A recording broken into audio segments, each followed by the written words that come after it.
La vérité choquante sur Joyce Meyer. Bonjour à tous, c'est Jonas Brassin.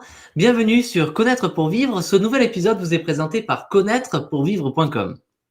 Alors Joyce Meyer, il y a beaucoup de personnes qui l'écoutent en ligne. Elle a des millions de disciples, pour ainsi dire. Il y a des chaînes télévisées, il y a des groupes chrétiens, des sites chrétiens populaires qui mentionnent ses articles. Elle a écrit des livres. Ils sont vendus dans les librairies chrétiennes tout autour du monde. Et pourtant, vous allez recevoir aujourd'hui un message qui va vous surprendre. La vérité sur Joyce Meyer dans ses propres mots. Numéro 1. Joyce Meyer a dit la chose suivante.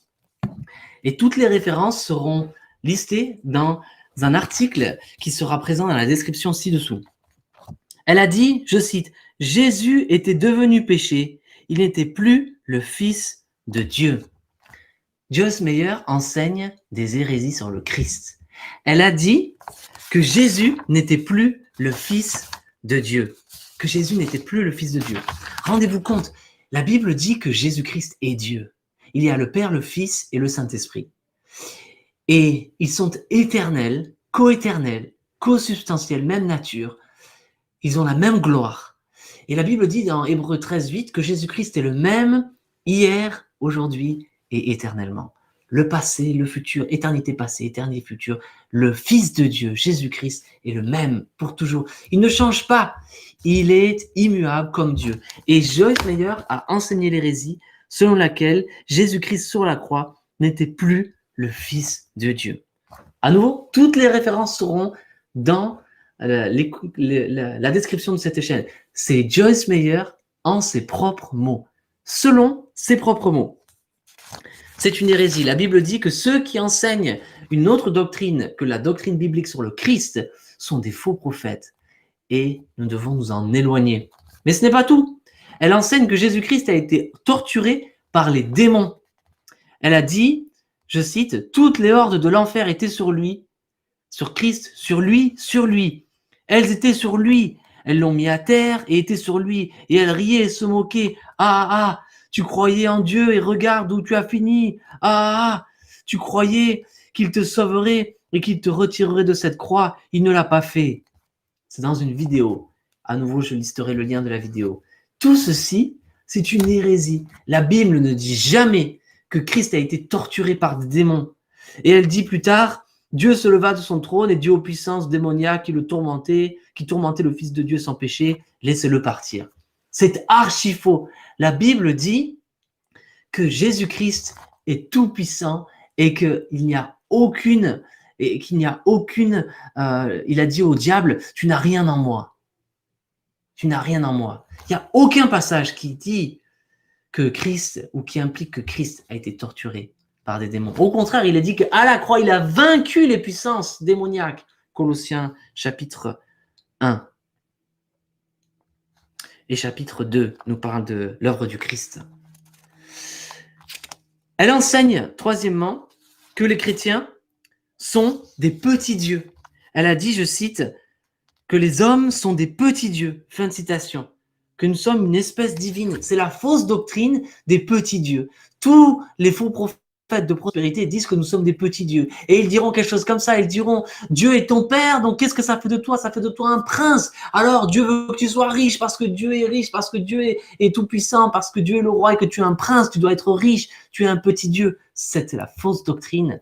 La fausse doctrine de l'hérésie. Il n'y a qu'un seul Dieu. Nous ne sommes pas Dieu. Nous sommes créés à l'image de Dieu. Nous sommes des humbles créatures et nous devons nous placer devant Christ. Elle a dit aussi que Christ est né de nouveau. Elle a dit qu'à la croix, quand Christ est mort et qu'il est ressuscité, soi-disant, il est né de nouveau. Elle a dit qu'il est né de nouveau. C'est une hérésie.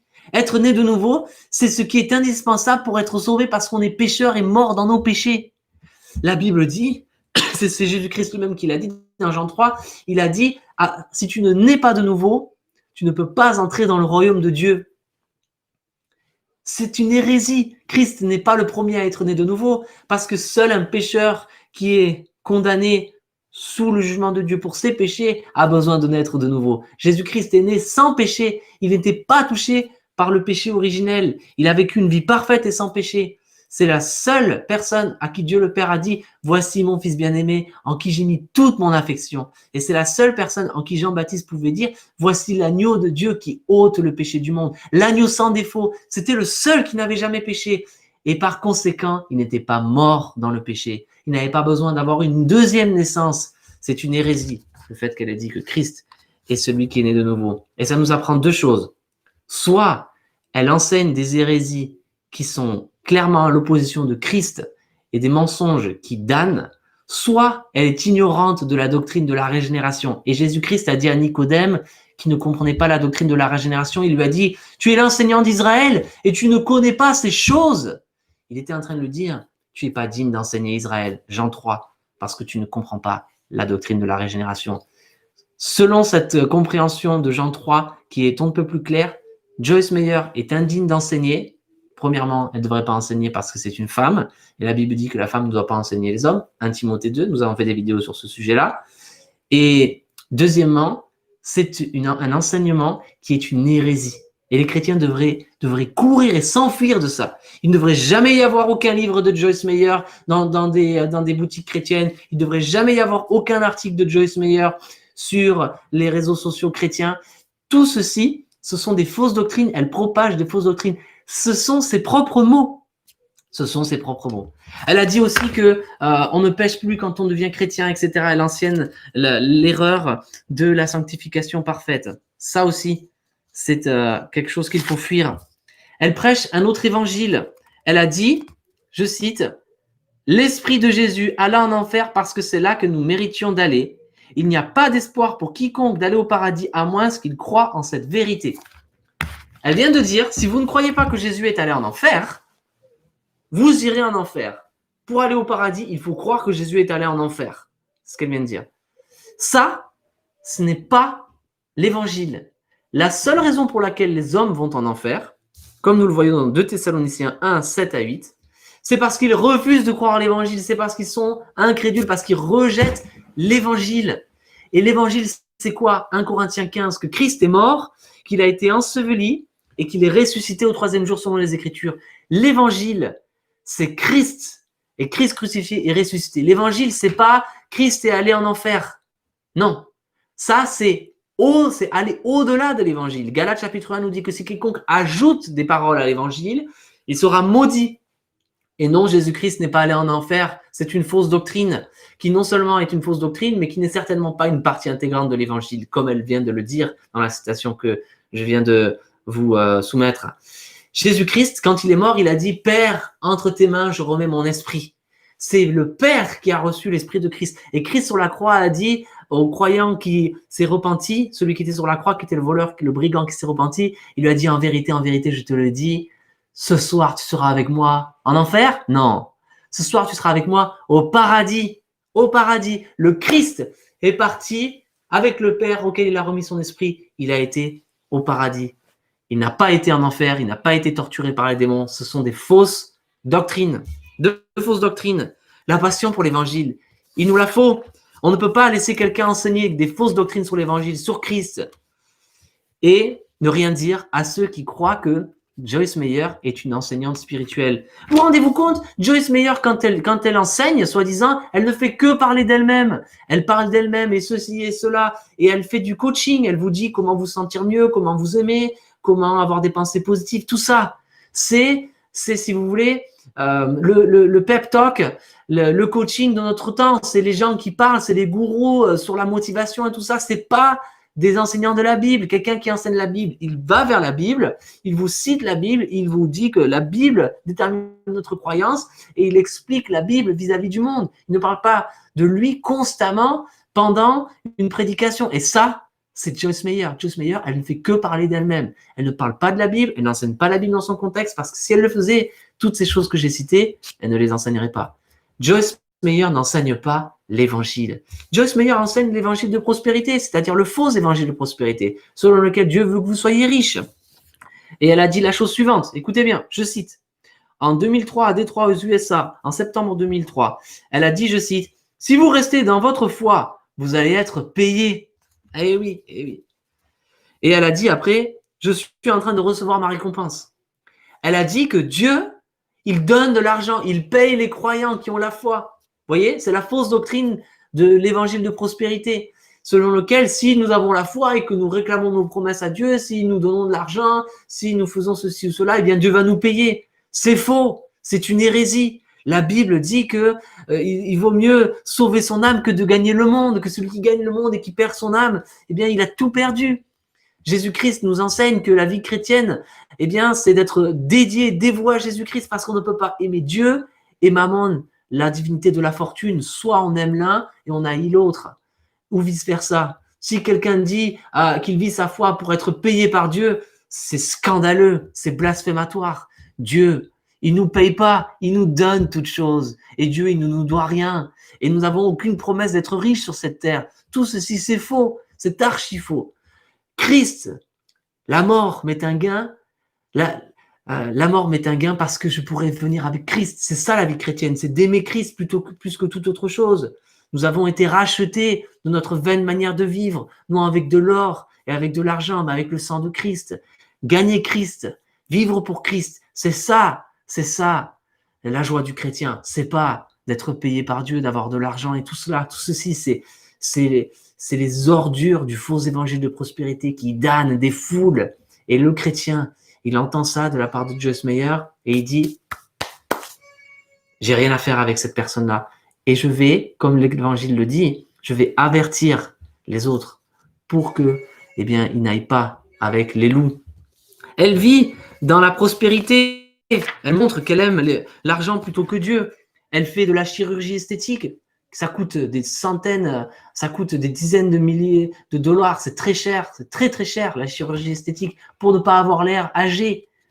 Ça n'a rien à voir avec le Nouveau Testament où les femmes pieuses, eh bien, elles sont pieuses par leurs œuvres et non par l'apparence, comme nous le dit Paul à Timothée. Son ministère gagne plus de 100 millions d'euros par an. Elle est multimillionnaire. Elle a des châteaux, des palaces. Elle achète une Mercedes-Benz à plus de 100 000 euros. Ça, c'est la vie de quelqu'un qui est un faux prophète. 2 Pierre 2. Regardez dans la vidéo que j'ai faite, les 10 marques des faux prophètes. Le faux prophète, eh bien, il exploite les pauvres pour remplir son ventre, pour être riche. Et ça, c'est la vie de quelqu'un qui aime l'argent et les choses matérielles et l'apparence plutôt que Dieu. En conclusion, Joyce Meyer, la vérité, choquante peut-être pour vous, peut-être que vous ne saviez pas tout cela, mais la vérité, c'est que Joyce Meyer n'est pas chrétienne, qu'elle est parmi les faux prophètes qui propagent des hérésies sur le Christ, des hérésies sur l'évangile, des hérésies sur la vie. Et la raison pour laquelle elle est tellement populaire, c'est parce qu'elle dit aux gens ce qu'ils veulent entendre. La plupart des gens, ils ne veulent pas entendre que Christ veut qu'ils se soumettent à lui et qu'ils le suivent et qu'ils portent leur croix. Ils veulent entendre que Christ va vous payer, que Christ veut que vous soyez riches. Ils veulent devenir comme Joyce Meyer. Ils veulent devenir riches et vivre pour eux-mêmes. Et ça, c'est la raison pour laquelle Joyce Meyer est populaire. Parce que la Bible dit dans les derniers temps qu'il y aura les personnes dans le monde, eh bien, elles s'accumuleront une foule de faux docteurs, de faux enseignants qui leur taquineront les oreilles, qui leur diront ce qu'ils veulent entendre. Alors, si vous avez compris que Joyce Meyer n'est pas quelqu'un qui vous veut du bien, ce n'est pas quelqu'un qui va vous aider dans votre foi, bibliquement, vous tournez vers le Christ et non vers vous-même. Vous tournez vers le vrai Christ, celui qui est le Fils de Dieu, sans péché, pas les hérésies que j'ai mentionnées. Eh bien, si vous voulez suivre le Christ, vous devez vous séparer de tous ceux qui se réclament du Christ, mais qui sont des antéchrists. Merci de nous avoir suivis. Laissez-nous un j'aime, abonnez-vous, mettez un commentaire, partagez ces vidéos et restez connectés pour plus de vidéos sur connaîtrepourvivre.com. Que Dieu vous bénisse et à bientôt.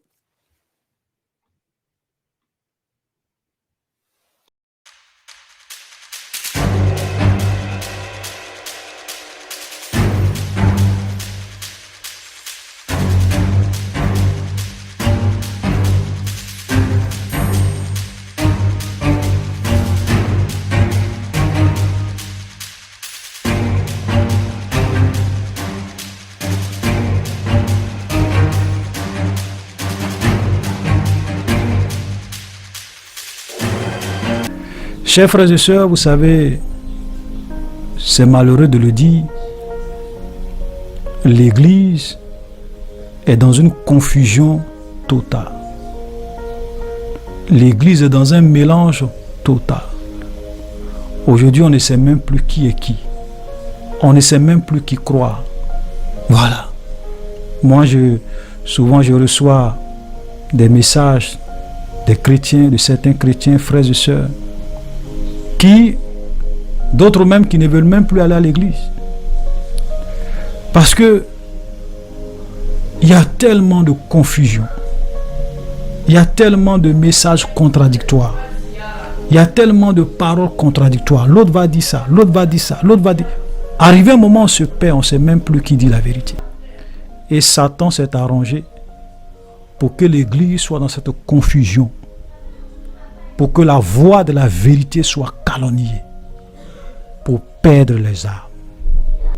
Jésus a dit qu'à la fin des temps, plusieurs faux prophètes se lèveront et ils vont séduire beaucoup de personnes. Frères, nous sommes à la fin des temps et si nous croyons que nous sommes à la fin des temps, nous devons réaliser, nous devons comprendre que parce que nous sommes à la fin des temps, plusieurs faux prophètes, plusieurs faux hommes de Dieu qui se présentent à nous comme des serviteurs de Dieu, comme des pasteurs, mais en réalité, au-dedans, ce sont des loups ravisseurs. Au temps de la fin, Satan a décidé de former des pasteurs mystiques occultes et de les envoyer dans les églises pour égarer le maximum de personnes. Donc, les marabouts sont devenus maintenant des pasteurs, des féticheurs sont devenus maintenant des pasteurs, des mystiques sont devenus maintenant des pasteurs. C'est pour cela que quand vous allez dans leur église, ils ne vous enseignent pas la vérité.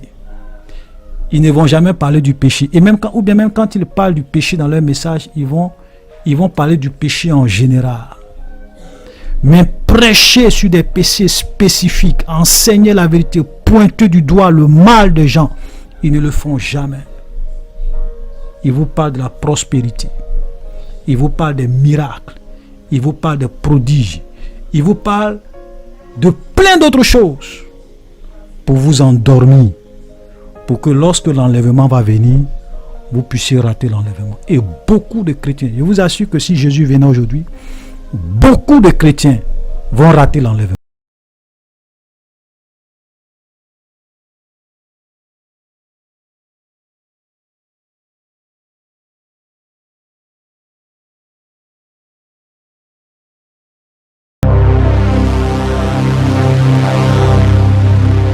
Abonnez-vous et cliquez aussi sur la petite cloche de notification pour ne rien rater de nos prochaines vidéos. N'oubliez pas de partager aussi la vidéo et de la liker.